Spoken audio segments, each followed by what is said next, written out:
किसी कंप्यूटर में अगर आप सॉफ्टवेयर डालते हैं और वो आपकी मर्ज़ी के मुताबिक काम नहीं कर रहा, तो सॉफ्टवेयर आपके पास पुराना वर्जन था कोई, तो आप अपग्रेड कर लेंगे। आपका जो हर सॉफ्टवेयर है वो अपग्रेड होता रहता है और बाज़ औक़ात आपको पता भी नहीं होता। अगर आपका ये जो सॉफ्टवेयर है, ये जो आईफोन का सॉफ्टवेयर है, तो ऑटोमेटिक रात आप सोए होते हैं तो कंपनी वाले आपको पता भी नहीं चलने देते, और चूँकि इंटरनेट के ज़रिए वो आपके सेल फ़ोन से कनेक्टेड होते हैं, और वो एक सॉफ्टवेयर जो उन्होंने नया बनाया है पुराने सॉफ्टवेयर से बेहतर बनाया है, तो वो पुराने को वॉश करके तो नया डालते रहते हैं। तो जो आप कहते हैं कि मास्टरमाइंड को कैसे तगड़ा करना है, तो आपको नए सॉफ्टवेयर इंस्टॉल करते रहना चाहिए जो कि ब्रेन ऑप्टिमाइजेशन करते हैं। जैसे कि न्यूरोप्लास्टिसिटी एक तरीका है, न्यूरोजेनेसिस दूसरा तरीका है।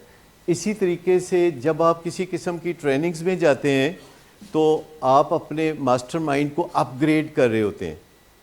मिसाल के तौर पर अगर आप 7 habits of highly effective teenagers पढ़ते हैं या उसकी ट्रेनिंग में से गुज़रते हैं, या एग्जेक्टिव स्किल्स पढ़ते हैं या उसकी ट्रेनिंग में से गुज़रते हैं, या और इस तरह के कोई प्रोग्राम जो कि ब्रेन को जिला बख्शने वाले हैं करते हैं, तो आपका जो मास्टरमाइंड है वो तगड़ा होता है। इसमें जो सबसे कारआमद और शॉर्ट टेक्निक है और जल्दी फ़ायदा पहुँचाने वाली टेक्निक है वो है 4 पॉइंटेड फार्मूला।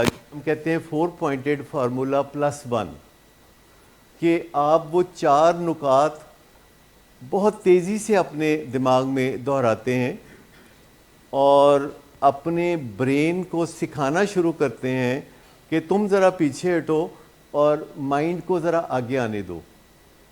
और आप कहते हैं कि ये मैं नहीं, ये मेरा ब्रेन है और मेरे ब्रेन ने ये सीख रखा है कोई ऐसा काम जो कि आपको पसंद नहीं, और आप कहते हैं कि वो नेक्स्ट क्या काम था जो कि मास्टरमाइंड ने करना था, तो वो अभी कर लेते हैं, और जो ब्रेन ख्वाहिश कर रहा है उसको कल दोपहर 12 बजे पे डाल देते हैं, जिसे हम कहते हैं कि लारा लगाना, यानी उसको लारा लगा देते हैं।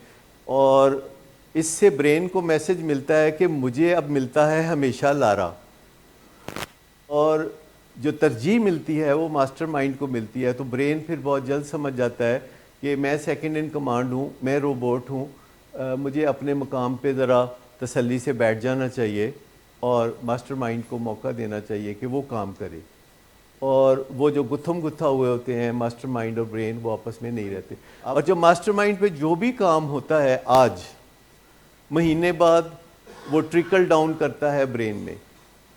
आप यूँ समझ लें कि जो कुछ आपका माइंड सीखता है, तो चंद दिनों के बाद आपके माइंड ने सीखा कि कैसे टाइप करते हैं, आपके माइंड ने सीखा कैसे ड्राइविंग करते हैं, आपके माइंड ने सीखा कि कैसे हंडिया पकाते हैं, तो कुछ दिनों के बाद आप जो कुछ भी सीखते हैं वो ट्रिकल डाउन कर जाता है। जैसे पहाड़ों पे जो भी बर्फ़ आज पड़ी है, तो अगले 1 साल में वो कहाँ होगा सारा सिलसिला बर्फ़, वो दरियाओं में होगा, समंदर तक पहुँचा होगा।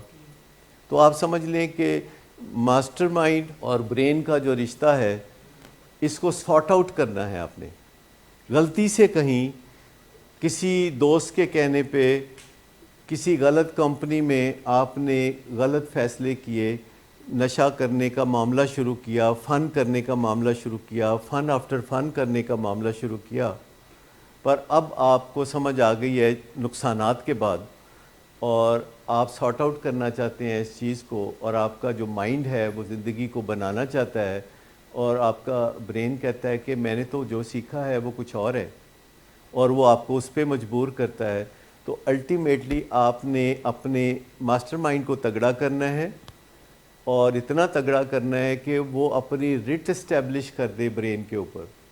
लेकिन रिट इस्टेब्लिश करना एक बहुत नज़ाकत वाला काम है, बड़ा सेंसिटिव काम है। जब आप किसी के साथ अपनी रिट इस्टेब्लिश करते हैं, चाहे आप CEO हों, चाहे आप बॉस हों, चाहे आप फादर हों, चाहे आप हस्बैंड हों, तो अपने सबॉर्डिनेट के साथ, अपनी रियाया के साथ जितना भी काइंड हो जाएंगे, اتنا سموتھنس آ جائے گی, اتنا بہتری آ جائے گی, اور اس سے جو آپ کی سینرجی ہوگی, یعنی آپ کا جب ماسٹر مائنڈ آپ کے برین کے ساتھ ہینڈ ان گلوز ہوگا اور آپس میں ایک دوسرے کے ساتھ وہ کوآپریٹ کرنا سیکھ لیں گے, تو اس سے بہت بہتری آئے گی. یعنی جو بھی آپ کی ویلیو سسٹم ہے یا جو آپ کی ویلیوز ہیں, اس کا نٹ شیل جو ہے وہ آپ کا ضمیر ہے, اور وہ ماسٹر مائنڈ میں ہوتا ہے.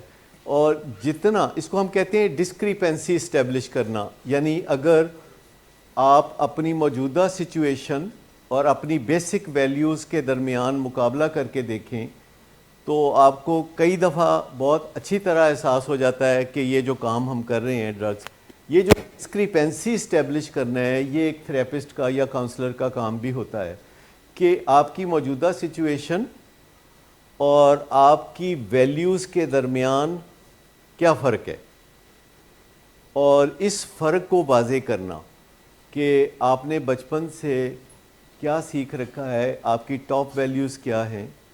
جیسے اکثر میں دیکھتا ہوں کہ ہمارے پیشنٹس کے بارے میں لوگ سمجھتے ہیں کہ ان کی کوئی ٹاپ ویلیوز نہیں ہوگی, اور یہ بات بالکل غلط ہے.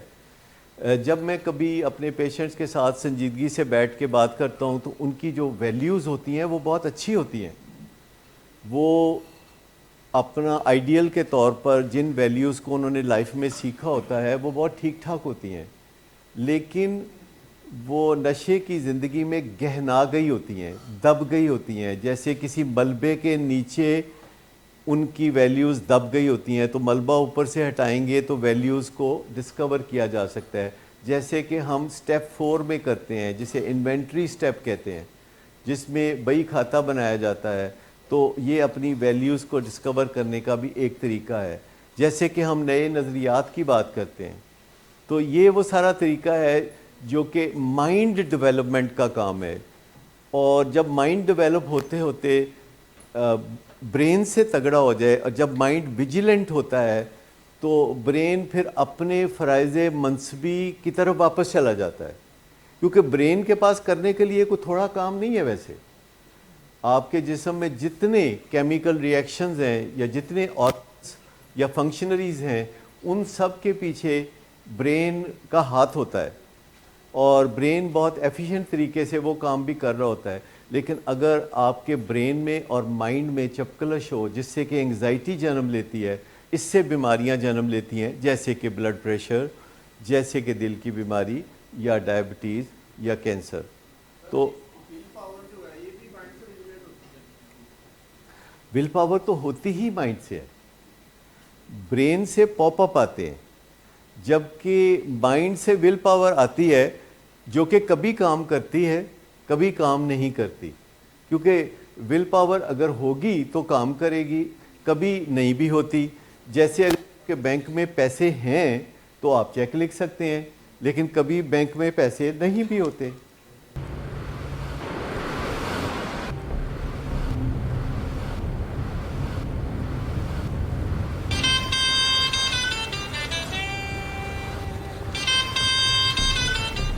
اچھا, تو ابھی تک تمہارا اس چیپ لڑکی کے ساتھ چکر چل رہا ہے.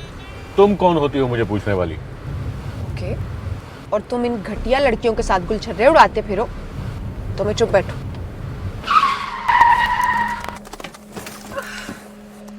Get out. شراب نوشی کی وجہ کردار کی خرابی نہیں, موڈ کی خرابی ہے. شراب نوشی کبھی بھی نشے کی بیماری میں بدل سکتی ہے.